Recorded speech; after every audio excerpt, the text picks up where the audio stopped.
Hello गाते को सानम को गुड मॉर्निंग और नितो इन सेता इन बेरना जोटा मिटाइन लिया तहन अड़ी खास जोटा उनीगे तेहन सेता रे हबरे कुनिया चेदा से तेहन दो मिटांग अड़ी संगीन ट्रैवलिंग ना मेना आनी माउंटेन ट्रैकिंग देलाबन नेल लगे। हेलो हाय सानम को जोहार इन दो इनगे बिजू ब्लॉग पास्टा खन आर मिटांग नवा वीडियो रे आपे को सगुन दाराम और तेहन दो फाइनली चला कनाले तोवादुल बुरु अब जहाँ सिमड़ी पाड़ में डुबीगढ़ अंडे गले चला कना और जहाँ लिया पे माड़ा मिटांग वीडियो शॉर्ट वीडियो लिया पे गपा में चला मेनते तेहन नले चला कना और देलाबन इदी पे तेहन डुबीगढ़ सिमड़ी पाड़ और चलकाले बंगा बुरुया चलका तोवाले दुलिया चलाबन नितो दो आले अतुरिन किछि कोड़ा को नोकाले हेज जुटाव जरायना और नितो ले रेडी कना चला लगिन और नितो तो नोए पे नेल दाड़ा कन गया हने संगिन रे बुरु नेलोक कना और पे अतु कोड़ा ले जटायना और को हजुक कन गयाले और नोका नितो ले एतहब केले आले बुरु ले राकाब लगित ते और नितो ना ओका संगिन रे बुरु बन नेलया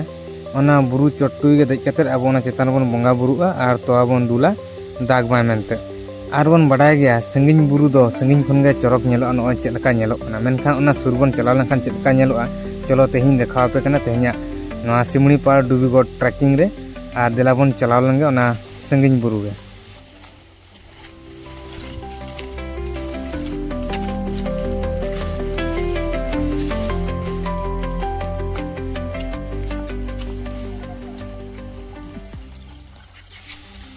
और नवा जहाँ मेना आनी डुबीगढ़ मेन दो सिमड़ी पाड़ ना मिटांग इये कना अंशो कना ओना ना पार्ट कना नवा दा अब पड़ाडिया रेंज रे हजु आनी ओना पड़ाडिया रेंज ना नवा डुबीगढ़ मेन दो सिमड़ी पाड़ ना टॉप बन चला सरकार नियम कानून इदी कते जेहेतु नवा दो सिमड़ी पाड़ नेशनल पार्क कना ओनाते अब फॉरेस्ट डिपार्टमेंट कोन किछि परमिशन इदी कते उनको आको डिपार्टमेंट न होड़ इदी कते बन हेज कना और नितो दो नोडे मिटांग फोटो बन उठो कना जे तीन होड़ अब सिमड़ी पाड़ बुरु चितान बन चला कना बन ओना ना फोटो को नितो उठो हुईना नोडे जतो होड़ा फोटो उठो हुईना और नितो तो चलो फोटो उठो हुई कते अब हिसाब ना बन तीन होड़ बन चला कना भितिर सन ओना खातिर ते नोडे मिटांग फोटो शूट ना मिटांग सेशन तहलेना इना पर देला अब दो बुरु भितिर सन बोलोना नितो तो अब पूरा अब नेल दड़ा कना पूरा सिमड़ी पाड़ भितिर मेन दो डुबीगढ़ जहाँ टॉप रे मेना सिमड़ी पाड़ ना डुबीगढ़ रे ओंडे बन चला कना देलाबन अब दो नितो नोआ पूरा डुबीगढ़ सिमड़ी पाड़ ना पूरा एंट्री मेन दो जहाँ मेना आनी नोआ अब मुचाद रे ओंडे खन बन एंट्री के अबन मेन दो बुरु ना लातार मुचाद खन बन एंट्री के नोंका बुझो कना मेन दो पूरा हॉलीवुड फिल्म ना मिटांग अमेजन रे चलका बीर भितरी बोलो हुयो ओंका के बतर के बुझो कना हर हम बांग ᱧᱟᱢᱚᱜ कना नोआ पूरा धुंधला गोटा के अब नितो जहाँ बन नेला नोआ सामांग रे पूरा ग्रीन साइड व्यू रेना मिटांग हरियर तिनंग नापाय नेलोक कना नोआ दो हुयो कना जतो बगिन और कुंदरू झबुआ लाटा कना पूरा जनुम और दारे ना नणी ते पूरा बागान कना नोंका बुझो कना जीवजियली को मेना को और अब अटक कना मेनखान इनंग हो साहस मने रे हिजुक कना जे उनंग होड़ अब सावत बन चला कना बंगा बुरु इदियाते ओनाते आले दो मिद रहाले ताड़ाम का बोतर सातला दिया कते और मांग सेना व्यू नोका नेलोक कना पूरा कुहड़ी का पूरा न्यूट धुआं धुआं हर हम बांग नेल ᱧᱟᱢᱚᱜ कना और उनका हर हम बनुआ जे अब बेस्ट का मन ताड़ामा धीरी हासा हर कना ताड़ाम हर कना जहाँ मिद होड़ा साहोआ उनका के हर नोआ मेना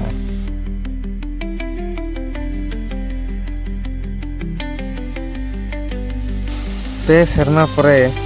निया धान हजुक कना नोआ डुबीगढ़ सिमड़ी पाड़ और नोआ दो हुयुक ना लिंगिन झरना नोआ दो आले ढोड़ा दा मेनते हको लई गया और नोआ चेतान आर मिटांग वाटरफॉल ᱧᱟᱢᱚᱜᱼᱟ ओना दो पालडा दा मेनते हको लई गया आले लोकल भाषा ते और नोडे राकाब रना दो उनंग एटकेटोने तहलना जे उनंग सहज बांग तहल नोडे राकाब लगी मेनखान इन दो पुरिन थकाव चाबा लन थान और नोआ बीर रना हर और नोआ दारे नड़ी रना लाटा ओना साउते लसद हर नासे नासे दा आकाय अड़ी कुठिन तहलना नोए पे नेल दहा लेकान गया ओकालकाले राकाब चला कना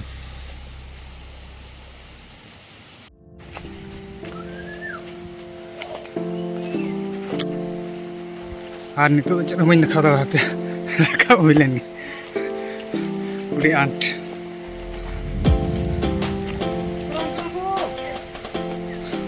चलो पूरा में रकाब पूरा में नोआ दो नितो मिट्टा बन नाम का लिंगिन झरना जहाँ दो बन मेता कना पालडा दा और नोडना नोनका झरना तहलना अड़ी चरक बुझो कन तहन और ताराम ताराम तीन दो पूरी उद्गार लहर चावलना इन सुमुंग दो मंगन जतो होड़गे और नुकु हुयुग कना को अनुगामी मेन दो तायम तायम तो जहाँ को हिजुग कन तहन नितो तालाबुरु सेटर हुई ना और मा उनका चेक व्यू बन बुरु रकाब कते जतो नखा पे इना नेचर नोआ लिंजिन गडा रना से नोआ लिंजिन झरना रना दा न्यू कतेत गे मोने जीव को मार्कोत कतेत हरियर नसना बुझो कन तहन आदो नितो दो नोआ दा को न्यू बड़ा कते आले दो आरो चोट सन गेले रेलाव राकाबा आदो नो नोंका नोडना झरना दा रना अंजलि न्यू कतेत गे आले दो आरो मांग से राकाबा आले टारगेट मेन दो ओकारे आले बोंगा बुरुआ ओना चोट गेले राकाब मांग चला कना देला बोन मांग से बोन नेल लगे नोआ पालडा दा झरना पारम कतेत गे सेटेरोआ घाटी मेन दो दाड़ांग हर जहाँ डुबीगढ़ सेटर लगे नोडे खन गे आरंभोआ अड़ी मारांग घाटी मेन दो राकाब लगे अड़ी मुश्किल जेहेतु ओदा हर नितो ऑक्तो रे मेना आनी आर लसद हो लसद अकना मेन दो अड़ी कष्ट कतेत गेले राकाब कना नोय पे नेल दाड़ा कान गया तायम मांग अकोय दो टुंडंग कतेत राकाब कना अकोय दो ठेंगा माग कतेत ओनाना दाड़े सहारा इदी कतेत राकाब कना ले नोंका हर राकाब कते आले दोले बोंगा बुरुग गया चेद इन मेना नितो दो पूरी स्पीच लेस उतर कना मेन दो साहेद हो बइन कुड़ो दा कना उनंग आठ लांगा बुझो कना नुनंग आठ बुझो कन थान इन दो उनी फॉरेस्ट गार्ड जहां थान ना इन समांग ते तड़ाम ला थान उनी तायम तायम तिगिन पांजा ला था निनंग हर लसो थान ना ओदा थान ना तड़ाम हो अड़ी मुश्किल बुझो कन था और जतो खन मेन कथा हुयुक ना निनंग वेदर क्लाइमेट निनंग खराब ताहलेना पूरा गोटा गे धुआं धुआं इन जहाँ आपे को देखा लगे इन रिके ओना को देखा दड़ा पे आसे बांगा इन हो अड़ी भावना रे मिनिया न पे नेल दड़ा कन नोंका को हुड़ी का मेन दो हर हो बांग नेल ᱧᱟᱢᱚᱜ कना नोय पे नेल दड़ाइन कन गया इन नितो पुरिन थका उतर ना मिठन पुरिन जीरो लेन था साहेद हो बइन कुड़ो दड़ा कन था नोते दाग ए झिपिर झिपिर नोते उद्गार दाड़ांग आर चोट खने जड़ी आर इन दो ताड़ाम गे बइन दाड़े कन था आदो इन तायम रे जहां थाना उनी बया गे इन दो बैग तुले गोड़ा दिन तहन और निनंग आटिन बुझो कि इन भाभी कि नोडे खन चेतन बइन राकाब दड़ा नितो दो आले बुरु ना टुई तेले देज राकाब कना मेन दो अबो जहां संगिन खन बोन नेला सिर सिर चेतन रे ओंका दो बांगा ओना चेतन दो पूरा प्लेन गया मेन दो बारिया पे एनएच हुई दड़ा ओंका प्लेन हर ले ताड़ाम का और निनंग वेदर खराब कना पूरा कुहुड़ी धुआं ओका सेन बांग नेल ᱧᱟᱢᱚᱜ कना और इने भितर खन नोंका गेले ताड़ाम का आले हो और तेहኛ वेदर अड़ी खराब गया और नॉय पे नेल दड़ा कन इन दो रेनी कोटिन लगाव के अड़ी जोर सुर गे नितो दाय जरोय तहन एंते रहो इन इन्या कैमरे इन बेस्टिन तहन लेना और नितो दो नॉले सेटर के आले जहां रे अबोन बोंगा बुरु अबोन और तोवा को बोन दुला बोन ओना जगह बोन सेटर के अबोन और आले दो नंतर रे जतो हर हणु लेका ले कोयो ओका तहन और छुटो हर दो को छुटो लेंगे था नितो नोडे साफा हुयुआ इन बिन भबिला तेहኛ वेदर क्लाइमेट उनंग खराब अनि इन जहाँ एक्सपेक्टेशन इन दोहला थान आपे को देखाव लगिते ओना इन बइन देखाव दाड़ा पे इन नोआ वर्षो मांग रहो जहाँ तिना हेज कना अड़ी बेस वेदर तहन लेना मेनखान आपे को देखाव लगी उन जखा सक्षम बांग थान तिना नितो इन आपे को देखाव लगी इना एबिलिटी दिन जखा मेना अनि तेहኛ दिन रे निनंग वेदर खराब न पे नेल दाड़ा कन गया पूरा धुआं चिली हो बाको नेल चिन्होग कना आले दो नोंडे बछर के बछर प्रति वर्ष ले बोंगा बुरु गया बाय दाग लेखान दो और दाग रहोले बोंगाई गले जेहेतु सेदाय हापड़ाम बिदल खन मेना अगु का और नोडे दो जतो हड़े को हजुआ मोने तुरुई मौजारिन मेन दो मोने तुरुई टोलारिन हड़ को आड़े पासेरिन को हजु गया और को बोंगा बुरु गया जेमन तोवा दुल लेखान ओंका के दागाय मेनते ओना खातिर ते आले दो जतो हड़ नोडले हजु गया ले और ले बोंगा बुरु गया नोआ जगह ना nyutum दो हुयुक कना सिमड़ीपाड़ ना टॉप माने दो डुबीगढ़ ना टॉप जगह कना नोडे दो पतियो मेना डुबी राजा तहन लेना और नोडे उनी राजा दो नोडे उकू कते तहन तहन ओना खातिर नो दो डुबीगढ़ को लेया को और नोका पतियो मेना जे डुबी राजा नोडे उनुम कते गज लेना और चलोइन देखा पे मांग रे बारिया पुखरी मेना आनी ओना पुखरी राजा रानी nyutum ते बारिया पुखरी मेना आनी ओना खातिर ते ओडना दा आले पेरेज लेनखान दो तोवाले दुल लेखान दो लातार दिसम सने जोरो अणगो आबना झरना ते और ओना झरना दाते अबो दोबन चास कृषि बन संभाल गया और नोडे नय होमोयोग्य चलू कना बन नेल दड़ा कन गया नुनंग बड़ी नितो वेदर खराब का दो इन कैमरा ते नोआ सिचुएशन को कोयद लगित ते बइन सक्षम दाड़ा कना चेदा से इᱧᱟᱹᱜ कैमरा लहदोग कना ओनाते इन दो रेनिकोट लगाव कते हो एन रहोगे गामछाते टुटरू एसद कते आपे को देखा लगित इन कुरुमुटुए नोडेना वेदर ना सिचुएशन ओ नेल पे कंडीशन ओकालका मेना अनि एकदम पूरे नय वाटरफॉल नेलोग कना ना दो अतु दिसम खन दो पूरे टॉप डुबीगढ़ सिमनीपाड़ चेतन खन लिंगिन आंगन कान लका नेलोआ आदो आबो दो अतु दिसम खन जुदि बन उडुक नोडे सेटर लगित ते दो प्राय ओदा ओत रे दो 2.5 घंटा लगा 12 घंटा ताला और नोडे दो प्राय 8000 मीटर गान हुयु अनि उसूल ओना चेतान ले हेज कना और नोडना सिचुएशन पे नेल दरा कन लातार दिसम से दो पूरा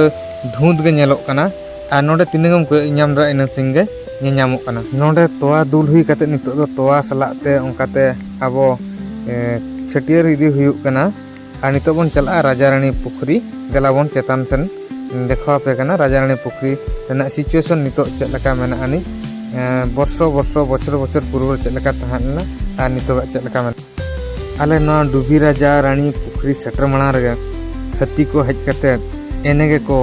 नोडे को गितिज बुरुम कते इज हटो कते को चलाव आकना आले मांग मांग ते पे नेल दरा कना ओका लका को लापालुंडे का को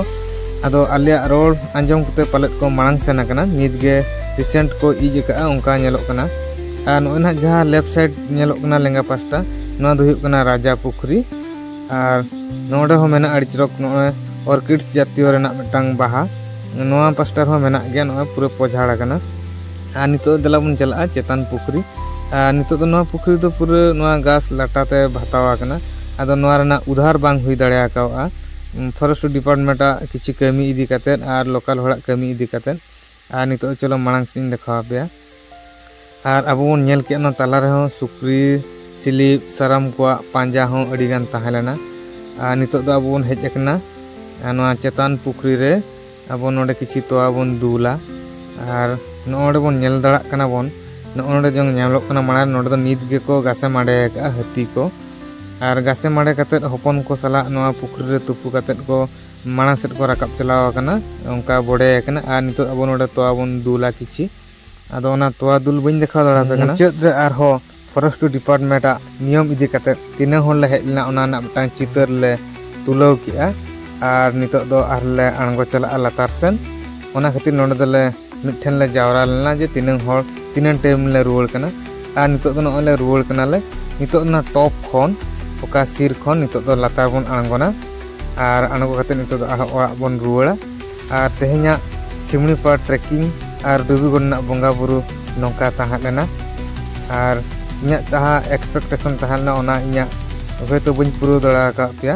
नेक्स्ट टाइम चेष्टा आपे को पुरो लगित ते ओना को बड़ाय हचो लगित ते नेल हचो लगित ते ओना ना व्यू साइट चेलका ताहेना मा तबे सनाम को आयमा सारहा नितो दो आले ओड़ा ले रुआड़ चला कना सनाम को गे थैंक यू।